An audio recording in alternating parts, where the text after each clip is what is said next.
श्री राम की नगरी अयोध्या में जन्मभूमि परिसर में रामलाल के बन रहे भव्य राम मंदिर के साथ प्रधान देवता के रूप में गणपति, माता सीता, महर्षि वाल्मीकि, माता शबरी, निषाद राज और जटायु का भी मंदिर बनेगा। श्री राम जन्मभूमि तीर्थ क्षेत्र ट्रस्ट की बैठक हुई जिसमें यह निर्णय लिया गया, जिसके साथ ही मंदिर के गर्भगृह में 70 वर्षों जिस मूर्ति का पूजन समाज कर रहा है उसे उत्सव के रूप में विराजित किया जाएगा।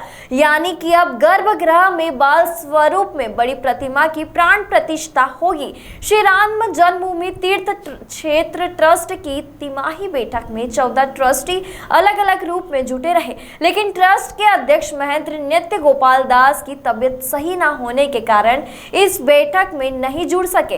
इस दौरान ट्रस्ट के महासचिव चंपत राय ने जानकारी देते हुए कहा कि इस बैठक में यह भी विचार हुआ कि श्री राम लला की मूर्ति कैसे होगी, जिसके लिए स्थानीय संतों से विचार करने की राय बनी है।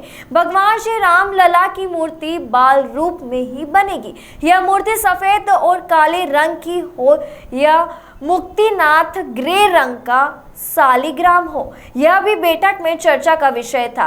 1949 में प्रकटे हुए श्री राम लला की मूर्ति गर्भगृह की स्थायी प्रतिमा के रूप में नहीं होगी। विराजित ट्रस्ट के महासचिव चंपत राय ने कहा कि मंदिर का संचालन करने वाले सभी लोग जनता है कि मंदिर में एक प्राण प्रतिष्ठा मूर्ति होती है, वह अंचल मूर्ति होती है जो कि एक स्थान पर स्थिर होती है, उसे हटाया नहीं जा सकता है। वह आकृति में बड़ी भी होती है, उसे दूसरे चल प्रतिमा होती है, उन्हें उत्सव मूर्ति भी कह सकते हैं, जो किसी पूजा उत्सव में उस मूर्ति को गर्भगृह से बाहर निकाल सकते हैं। इसलिए 70 वर्ष से जिस विग्रह का समाज पूजन कर रहा है वह उत्सव मूर्ति का रूप ग्रहण करेगा। 19 तारीख को ट्रस्ट की बैठक थी, इसमें केवल ट्रस्टी रहते हैं। 10 ट्रस्टी फिजिकली मौजूद थे, 4 ट्रस्टी ऑनलाइन मौजूद थे। पूज्य नृत्य गोपाल दास जी का स्वास्थ्य ठीक नहीं था, तो इस प्रकार 15 में से 14 ट्रस्टी उपस्थित थे। एक विचार ये आया है कि परिसर में रामलला के मंदिर के साथ साथ महर्षि वाल्मीकि का एक मंदिर बनना चाहिए, माता शबरी का मंदिर बनना चाहिए, निषाद राज का मंदिर बनना चाहिए, जटायु का मंदिर बनना चाहिए, माता जानकी का मंदिर बनना चाहिए, गणपति का मंदिर बनना चाहिए। इन बातों पर आज काफी चर्चा हुई है और लोगों ने सैद्धांतिक रूप से इसको स्वीकार किया है। कहाँ बने, कैसा बने, इसकी चर्चा आगे चलेगी।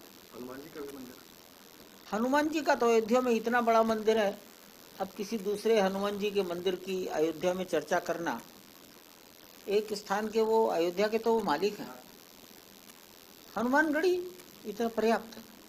लेकिन अयोध्या में गणपति का कोई मंदिर नहीं है, आप भी जानते हैं।